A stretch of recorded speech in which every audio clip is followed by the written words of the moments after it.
এক জেলায় 3 বাটপার বন্ধু বাস করত। তো অনেক দিন পর হঠাৎ করে তাদের দেখা হয়ে গেল। তো দেখা হবার পর তারা একটা রেস্টুরেন্টে খেতে গেল। যাওয়ার পরে এক বন্ধু বললো আমি একটু ওয়াশরুম থেকে আসি। তো দুই বন্ধু বসে বসে গল্প করতে থাকলো। তো এক বন্ধু হঠাৎ করে আরেক বন্ধুকে জিজ্ঞাসা করলো, কিরে বন্ধু তোর খবর কি, তোর ছেলে সন্তান কয়জন, বাচ্চা কাচ্চা কয়জন?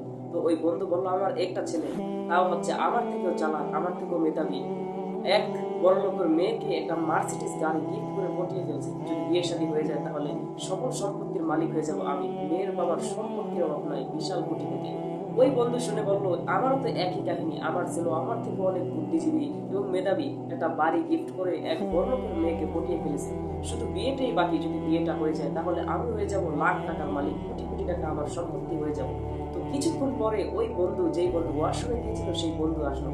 আসার পরে দুই বন্ধু একই সাথে জিজ্ঞাসা করলো, কিরে বন্ধু তোর কি খবর, তোর বাচ্চা কাচ্চা কয়জন? তো সেই বন্ধু বললো আমার একটাই শুধু মেয়ে, আর সেই মেয়েটা এতটা মেধাবী, আমার থেকেও ব্রিলিয়েন্ট এবং ট্যালেন্ট এবং চালাক। তখন ওই দুই বন্ধু বললো এমন কি করেছে যে তোর থেকেও চালাক তোর মেয়ে?